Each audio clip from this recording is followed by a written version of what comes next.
What's up, guys? So today I want to talk to you about some coffee. I love coffee. Coffee it's more than just a morning pick-me-up to me. Coffee has become like a ritualistic thing that I do every day, and it feels good to make coffee. I like smelling the coffee when it's brewing. I just love coffee, and good coffee can be delicious. I've talked to so many people that they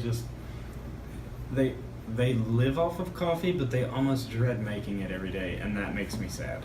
The other thing that makes me sad is people that are like they make their coffee, and not that I'm opposed to like adding flavors and stuff to it, but coffee when brewed right can be extremely delicious, and when it's brewed correctly, coffee can actually have like a very sweet flavor to it, depending on like what elevation it's grown at and what part of the countries and stuff that it comes from, and they have so many different flavors to them when brewed correctly, and people are just missing out. They're missing out.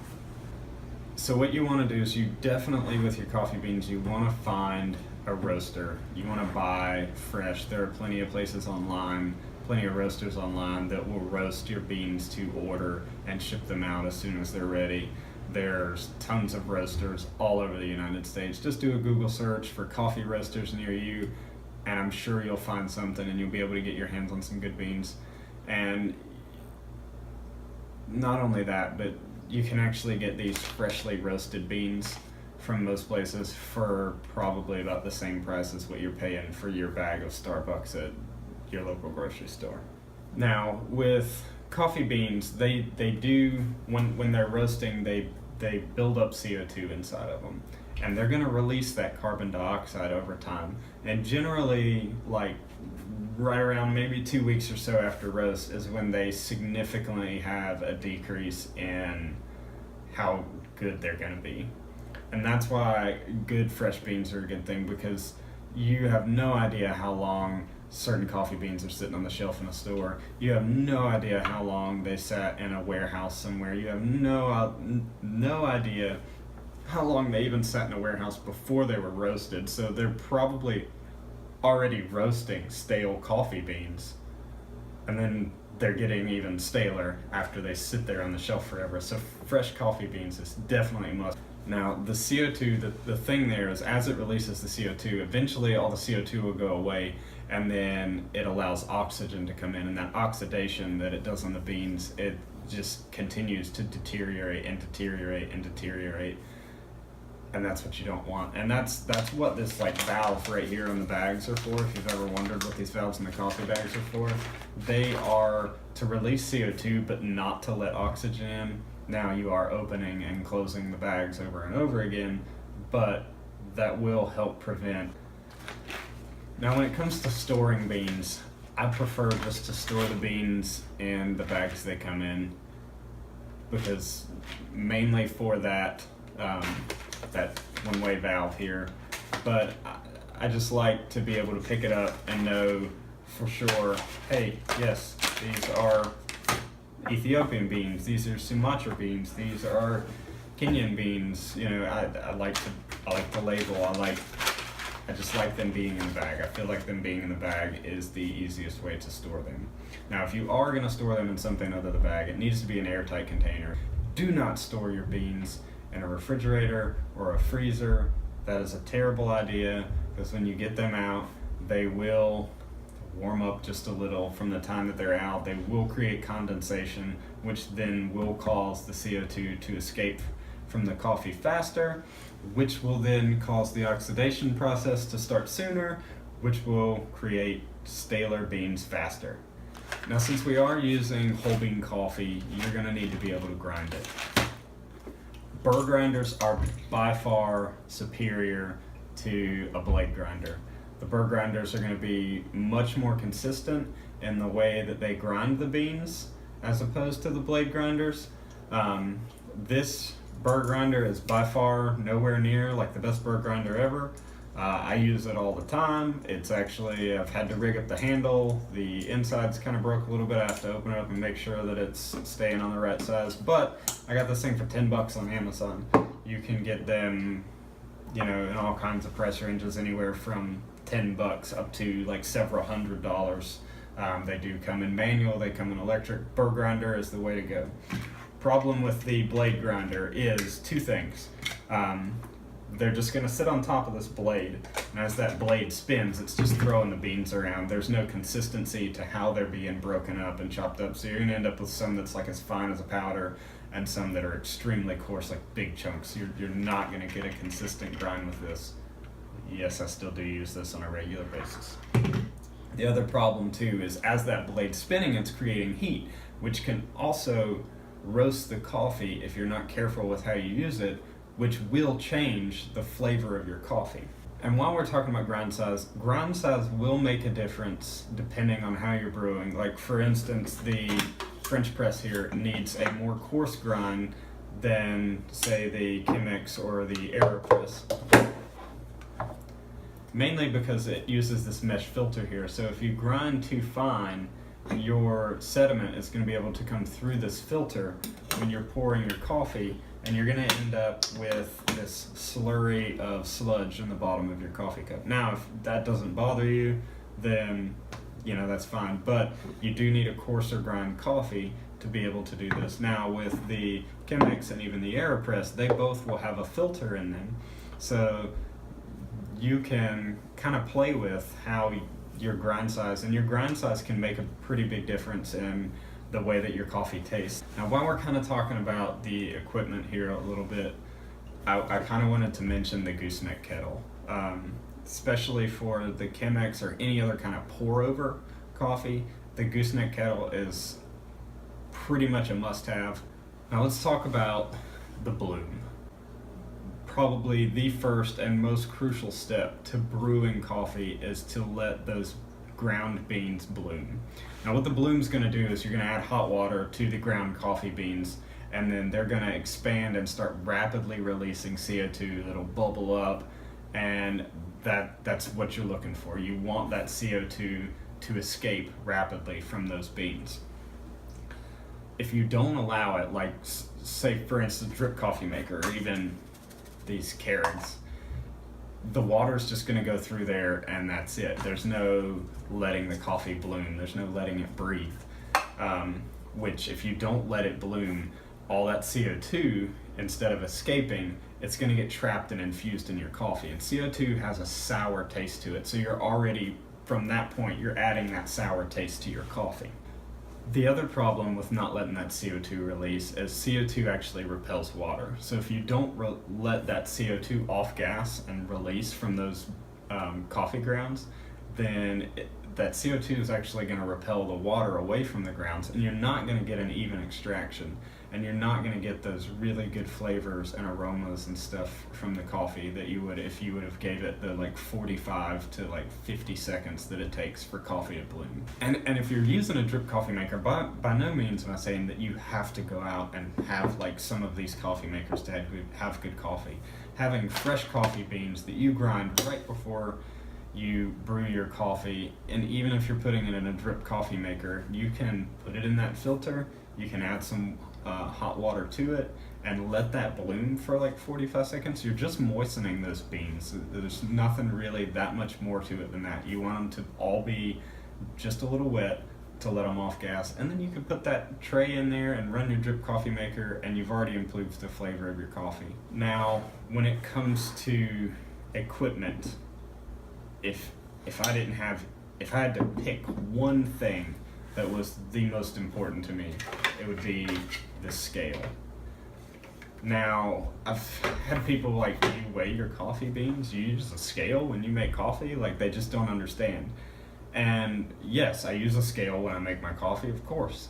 Every time I make coffee, I weigh out my beans. I have the brewers on there. I weigh out the water. It sounds like a lot, but every time I make coffee, it tastes the same.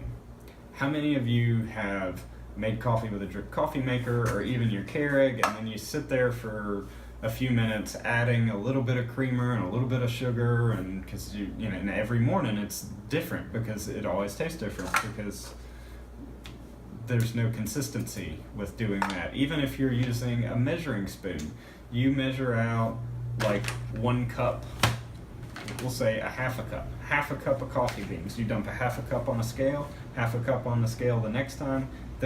Gram weights are gonna be different because each bean is gonna have a different consistency. So even if you're using the same quantity of beans, the density of those beans is different and the weight is gonna be different. So you're technically having a different flavor coffee, even if you're measuring it out that way. So weighing out your beans is by far the most easiest way to get a consistent cup of coffee. Like for instance, the Chemex, I normally use 20 grams of coffee, 350 grams of water. That's just the recipe that I like. That's what I normally do with. So now the last thing that we'll touch on is water. Most people would kind of overlook this. Most people wouldn't think that water is going to make that big of a difference in the way that your coffee tastes because coffee beans have a pretty strong flavor and they're just going to overpower. But if you will not drink your tap water because you don't like the way it tastes, you probably shouldn't brew your coffee with it. If your tap water has like a chlorine taste to it or a rust taste to it or some kind of metal flavor that you don't like about it and you drink bottled water instead, then you don't want to brew your coffee with it because you're going to add those flavors to your coffee. Then you're going to not like your coffee because you don't like the water that it's been brewed with. I personally just use tap water because I have no problem with my tap water.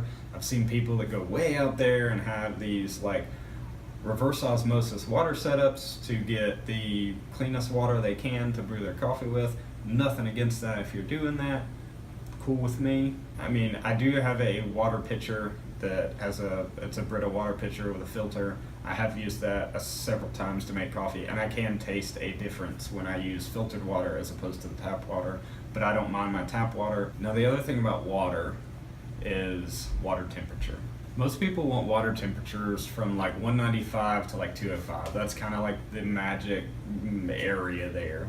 I typically will get this up to a boil and then I'll take it off the boil for like 30 seconds or so and let it sit, and then I'll brew my coffee with it.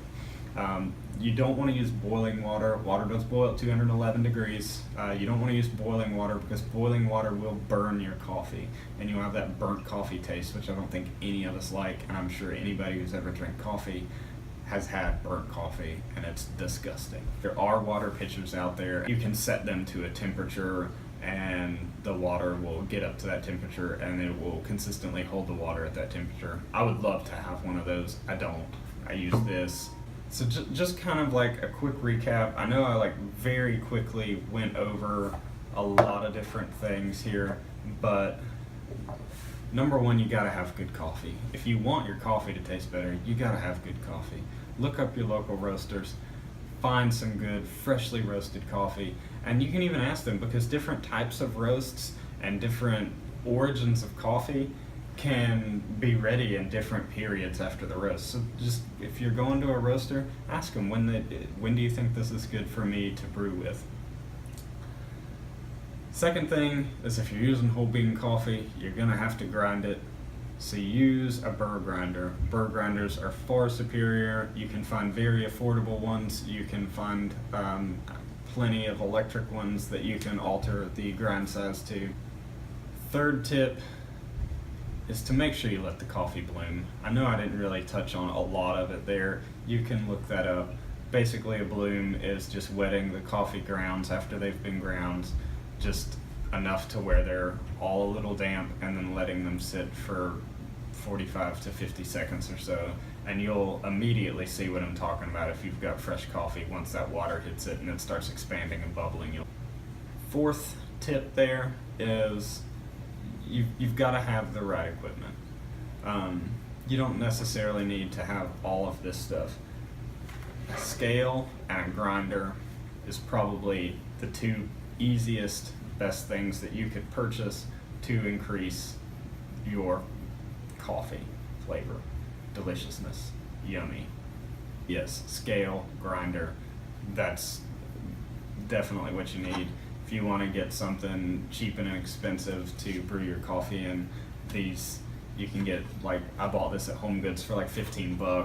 The Chemex, depending on what size you get, you can get them anywhere from like 20 to $60 or so, depending on where you pick them up. The AeroPress, right around $30. This is all USD.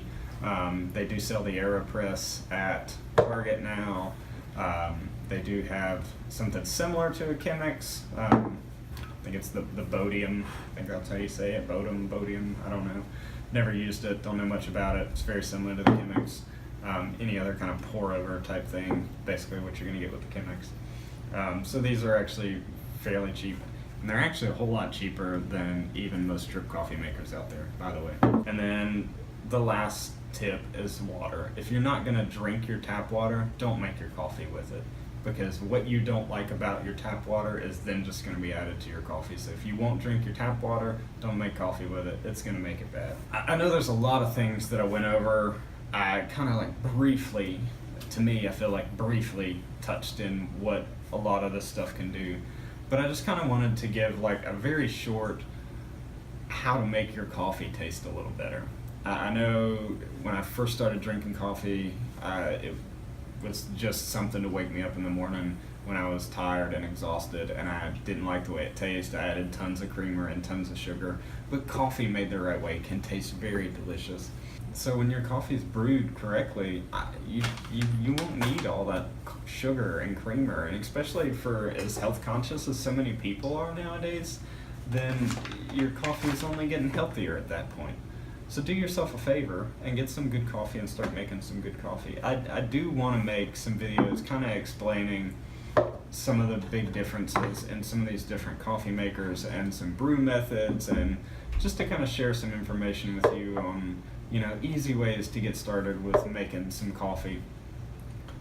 But I'm going to close this video off here. I could talk all day about this stuff. If there's anything that you would like to see, anything that you would like to know, any questions you've got, leave them in the comments. If they're good enough, I might can make a whole video just on them. I could probably make a whole video just talking about origins of coffee beans and how different countries and different soils and elevations could make a difference in the way that the coffee is going to taste when it's brewed.